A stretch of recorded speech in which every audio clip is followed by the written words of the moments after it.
Hello everyone and welcome back to another Universe Sandbox 2 video, and today we're going to be making Venus a tidally locked planet. So if you saw a few videos back where we made Earth tidally locked, I did ask the question at the end of the video, should we try it with Venus to see if we could get any result out of it? And a lot of people like that or like the sound of it, so we're going to be getting straight on it today. But before we begin, guys, just a massive thank you as always for everyone who is helping contribute to the like goals, as we're doing really well with those, and also a massive thanks to everyone who's recently subscribed as well. But yeah, with that all out of the way, let's get on to this. So Venus, this is quite an interesting one because it already rotates very, very slowly, and it has a greenhouse effect, so it keeps that heat in quite a lot. Obviously the heat won't escape very often, but what if we tidally lock it and let it rotate around the sun for a very long time? Will it actually cool down or not? So that's what we're going to be finding out, because in theory, if the same side is always facing the start and the other side's always cold, maybe that other side would start to leak out some heat, because obviously it would leak out heat eventually, I think. But maybe it just take quite a while. So that's what we are going to be finding out. And we're also going to be keeping an eye on its temperature grid here. So let's see if I remember how to do this, how to add that option. So where are we here? It's this one. No, it's not that. I'm still not used to this stuff, I have to say. So where are we? Yeah, I want this menu, that's it. And then we want to add it like that. There we go. We only need to do temperature, we don't need to do the water or ice for this one. So yeah, there we go. Now we just go back to the composition. I'll just leave it like that actually. Right, so now yeah, we need to head to motion. We're going to tidally lock. So now the same side of Venus should always be facing the star or the sun. So right, that side should always be facing it. So we're going to keep an eye on those temperatures. Since it's tidally locked now, that temperature spread is definitely should change. So we're going to see how long it'll take. So we're traveling a couple of months right now, and you can see we're already starting to see some sort of changes. How realistic this is, I'm not sure, but who knows? Maybe it'll give us something, some accurate or some decent data anyway of what would happen in a very long-term scenario. I mean, who knows? Maybe this would in theory happen. Maybe it wouldn't. Well, I doubt we'll ever know unless Venus completely tidally locks. But as we can see, the hot areas are all staying on the side it's facing the sun. No surprises there. But the cold side, which is never facing the sun, that's now gone down to 300 degrees. So it's not completely freezing. Obviously, I wasn't expecting that for it to go ultra cold. But as we can see, it has had an impact in the temperature in the nighttime side. So yeah, look at that. That's actually pretty cool. So yeah, 400 degrees in the daytime there. So that's still all the same there. But yeah, in the nighttime zone, it's actually got a little colder, but it's still above 250, so it's still hotter than the Mercury area of temperature. I mean, if we compare it to Mercury, let's go to Mercury's temperature here. That's very weird the way that is. But yeah, there we go. So Mercury's hottest point is about 240-ish right now. But yeah, Venus is still at 294. So you can see already Venus, even tidally locked, the cold side of Venus is still hotter than Mercury just because of that massive greenhouse effect. So although it has been only been tidally locked for a while, we can see there's some more changes now. If we really get it going, we can see Mercury and Venus's settings there. But yeah, now let's pause it again. So we've been playing for a couple of years now. So let's slow it down. Right, so now if we check Venus out. So I wonder if it's like burning hot on one side yet. So let's just look underneath those clouds, see if there's any glowing hot. No, nothing there, no lava on the surface or anything like that, but how hot is it in the daytime now? So 800 degrees in the daytime. So yeah, this side here would be absolutely scorching hot now with that. But yeah, as we move on to the nighttime zone, it is now going into the 200s. So it's now going below the temperature of Mercury. So yeah, pretty crazy there. So yeah, Mercury, if we just get it up for comparison again, the colder areas of Mercury, they're in the 40s, 20s there, but the hot areas is 270, around 270 now. So you can see Venus has actually got colder than Mercury in some of its points. Pretty crazy stuff that. So yeah, if we get back on Venus, so yeah, there we go. But let's keep it going. Maybe the blue area will completely disappear on the map here. So let's see, or it is dropping still. Okay, so we've got to really play this for quite a while. And let's just really get it going. Let's just look onto the sun so we don't have to do that. But yeah, there we go. So let's just really let it go for a while. And then there you can see it's getting colder. Look how cold it's getting. So yeah, Venus is a lot more of a long-term change. Obviously, Earth happened a lot quicker due to its way it works with the less greenhouse. Obviously, the less greenhouse, the quicker the effect will probably take place, would be my estimate. But yeah, now we can see, I believe I saw minus 100, yeah, minus degrees. So now Venus has been tidally locked for so long. It's been tidally locked for so long that the nighttime side has actually the heat has actually escaped the planet. That's how long it's been. We've been playing for a good... I think we've been playing for like almost 100 years now. So you can see, yeah, 100 years, that's made a real difference. So if we look underneath the surface now... So how are we doing here? No, nothing. I was expecting some glowing hot lava or something. Wait, is that water on the surface there? Oh, then there is lava. Okay. And apparently there's ice, even though there is no water on Venus. That is very strange. If we just add and remove it, there we go. So it's just a little visual glitch. But yeah, now we can see what is actually going on. So you can see, yeah, the front side. So this is going up to almost 2,000 degrees now. 2,000 degrees on the hot side of Venus. So that temperature, obviously it's not spread out across the whole planet. Only the day or area of the planet in the day side, the daytime, only that's getting the heat. So the heat is spreading throughout that area. So half the planet, in theory, is missing here. So that heat has got less area to spread. And now it's burning up this side only, since it's not going around to this side as much, since it just escapes into space here. But yeah, you can see on the spectrum here of what sort of color represents what. So you can see the highest point is going up to 1,918 degrees Celsius there. If we want to see it in Fahrenheit there. So yeah, that pretty extreme numbers here, 3,485. Yeah, we'll keep it on degrees Celsius. Actually, we'll have a look on Kelvin as well. So, okay, but yeah, there you go. So 2,100, yeah, degrees Celsius. And then in the cold area, so the black zone here, minus 170. Minus 163 there. But yeah, it actually goes to minus 170 according to that. I don't know if we'll find the area with 170. Okay, so the north and south poles. Okay, but yeah, the main sort of middle area, minus 163. So for comparison, we're going to head to Mars. So Mars's surface here. So minus 163, keep that number in mind. Mars, even at the coldest areas, only goes to minus 57 in the dark or the blue areas here. You can see some of the highest points, yeah, minus 50. But if we head out to Jupiter now, maybe Jupiter will have some better ideas. So minus 146, here we go. So Venus has sort of dropped down to the Jupiter sort of temperature levels for all of Jupiter. Obviously, this is only the nighttime side of Venus, but what about Saturn? Could we see any comparison with Saturn? Oh no, Saturn's still too cold. But yeah, Venus's nighttime is now equivalent to the sort of normal sort of temperatures of Jupiter. So that's a pretty crazy change for Venus. Yeah, probably wouldn't be very fun living on the front of Venus now, but the back of it. Maybe, or maybe it'd be possible to set up a base here. Or actually not on the back. Maybe the twilight zone. Maybe the area between day and night. So whereabouts is that? So yeah, very, very high temperatures here. But there is a slight area where it's about the temperature of Earth. So you can see 12 degrees there.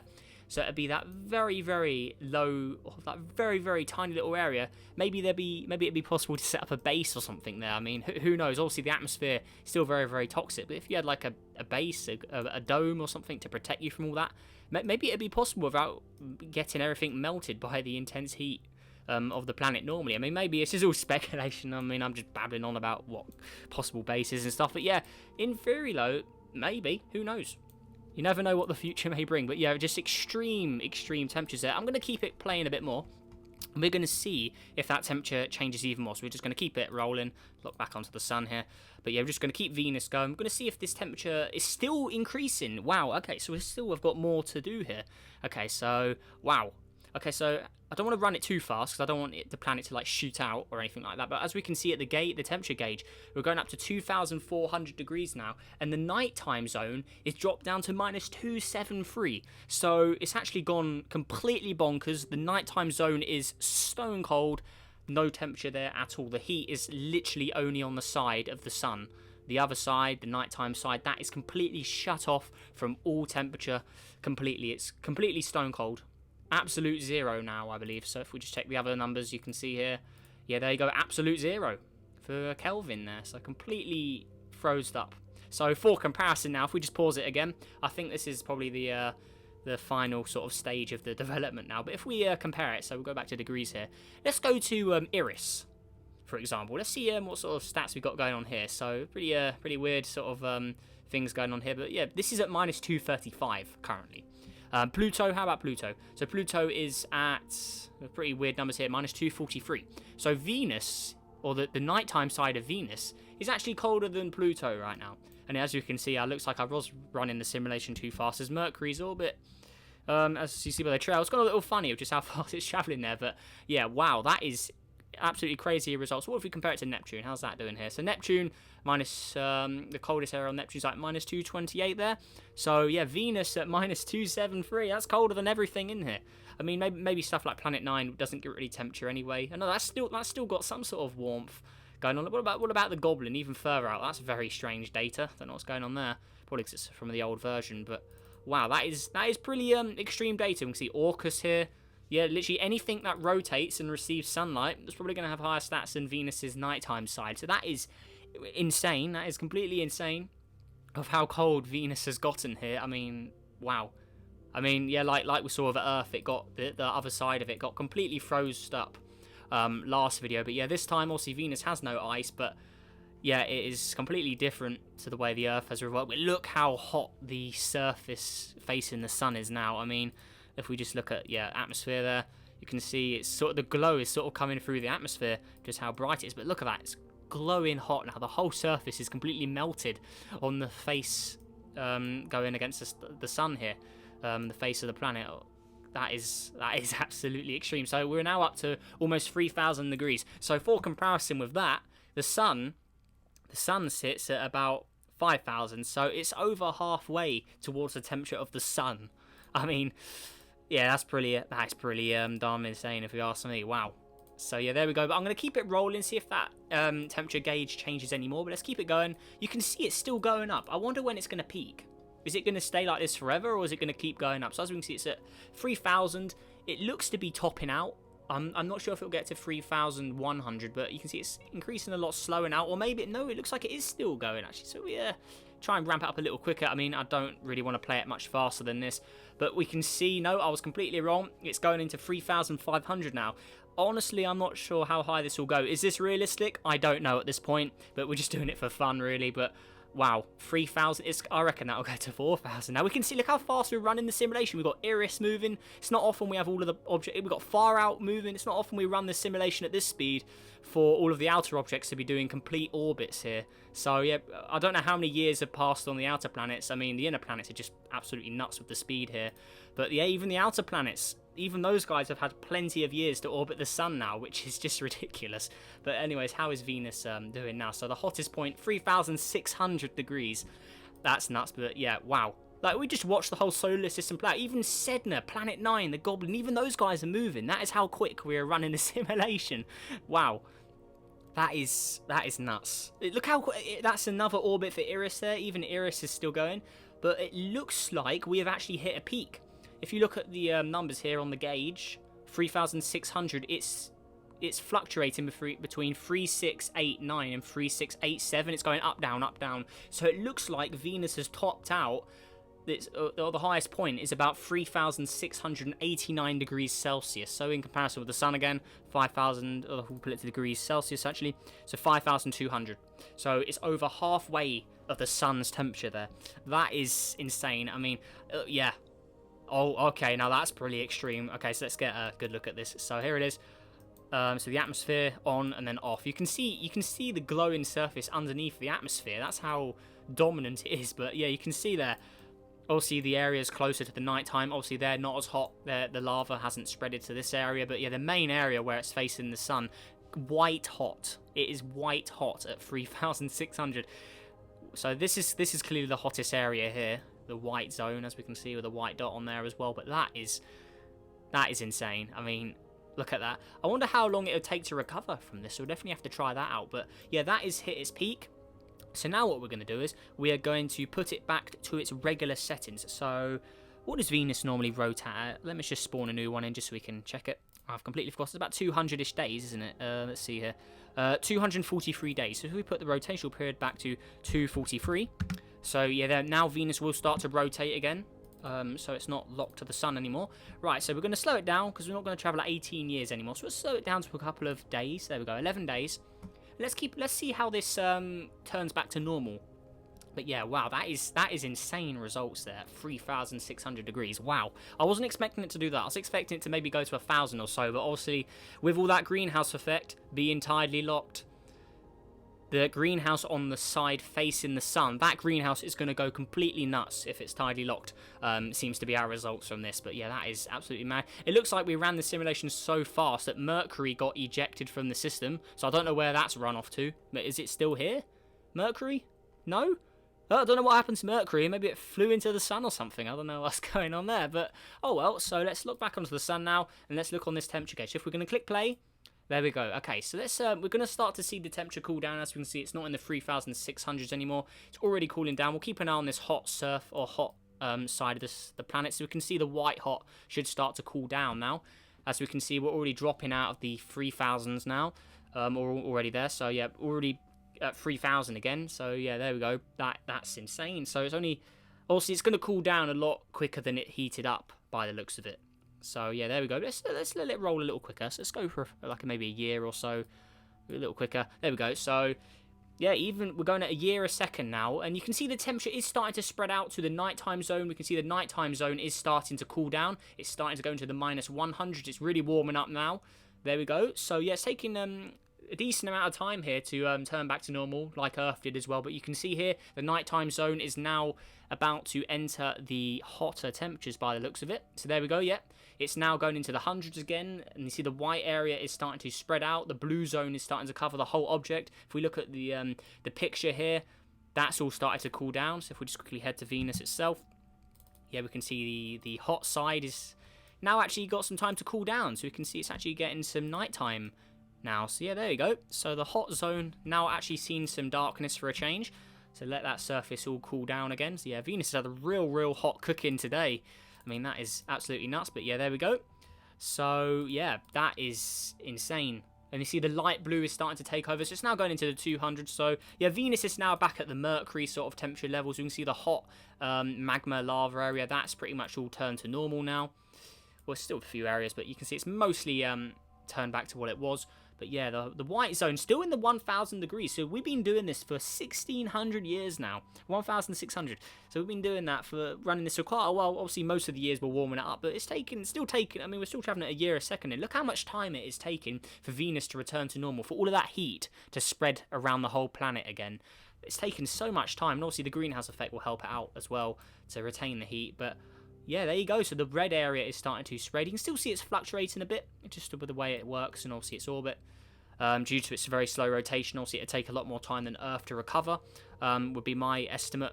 So obviously Earth rotates quicker, so the sun can get to that cold zone a lot quicker. But obviously Venus, with its slower rotation, the colder area still takes a lot longer to get sunlight, so it still could lose some of that temperature when it's at the night time. So it's going to take it a lot longer. There you go. So the red zone really is still in it. So I think the time where the red zone completely, like that bit going on right now where it went back yellow, I think that's because the cold zone went back to the nighttime side, so it went to darkness again, so it lost that energy from the sun, so it did lose a bit of heat there. But overall the heat increase is still overpowering the decrease as the planet is now rotating again. So we can see there it is now turning back to its normal sort of state. So yeah, really cool stuff though. Wow. Don't know what's going on with the average surface temperature. I mean, it's just probably because we've had a little fun with it. But yeah, there you go. So, wow. So now the colder zones are still in the -140s. This is still taking time. So let's give it another speed boost. Let's really see this go. So we can see here, it should hopefully be back to normal now. I want to say, I think that's looking fairly normal for Venus there. So yeah, there we go. If we just compare it to a brand new Venus as well. So let's just spawn a regular Venus in here. We'll put it on the opposite side of the sun. So let's just put it there for now. That's roughly in the correct place. So that's the regular Venus at what it is currently normally at. So you can still see the regular Venus still is slightly different to our Venus in here. So yeah, even now it still isn't to its original state, Venus. So yeah, pretty interesting stuff there. So even after all this time, it's still not entirely where it should be. It's still slightly different. Maybe it's just because of I did manually input the rotational period and all of that. But yeah, we're pretty much back to normal now at this point. But yeah, you can see just how long it has taken us to heat it up and then cool it all the way back down. We're almost at 2,000 years now. That's how long it's taken for Venus to warm up. So it's a very long-term process. As we can see, I don't know how many how many of the outer planets, how many years have gone by on those. I mean, all of them have made considerable progress about moving around the star. I mean, if we look at Planet 9, This takes, yeah, Planet 9 hasn't done an orbit, that's for sure. It takes a very long time, but stuff like Iris, Far Out, these guys have done multiple orbits. It's done a good, Far Out seems to have done a good 2 orbits since it's got 900 days, and we're almost at 2,000 there. So even the very, very outer objects, even those guys have done full orbits in the time that Venus has taken to heat up and cool down. So that is insane numbers and insane amounts of time. But there you go, so Venus is all fully cooled down again. No more lava on the surface there. And yeah, there you go. So that is Venus. Or what if Venus is tidally locked? So yeah, very, very insane numbers. That is really, really cool. And yeah, really enjoyed doing this one as well, guys. But yeah, let me know, what planet should I do next? Maybe I should try one of the outer planets. Like, is it possible to get Neptune above 0 degrees? And maybe we should try something like that. Let me know which planet I should do next to this. This seems to be quite an interesting series, and it seems that you guys have been enjoying it as well. So as long as you guys are enjoying it, then I'll keep doing them. And yeah, it's been real good fun recording this as well. But yeah, Neptune next episode, guys. What do you think on that? But yeah, that is everything, guys. So let's see if we can go for 50 likes on today's video as well. Quite a higher goal. Usually I do like 30 or 40. Let's see if we can try and do 50 on this one. Really helps the channel out as well with all that. And also subscribe if you're new. Helps on the journey to 12,000 subscribers, as we're making good progress on that as well. I think we're over halfway from 11 to 12 now. So yeah, really good stuff on there. Massive thank you to you all for that again. And also, guys, make sure to join my Discord server. Link in the description, where you can chat with me, send in systems for me to check out, and all of that good stuff as well. But yeah, with that all out the way, guys, make sure you all have a great day, and I'll see you in the next video. Goodbye.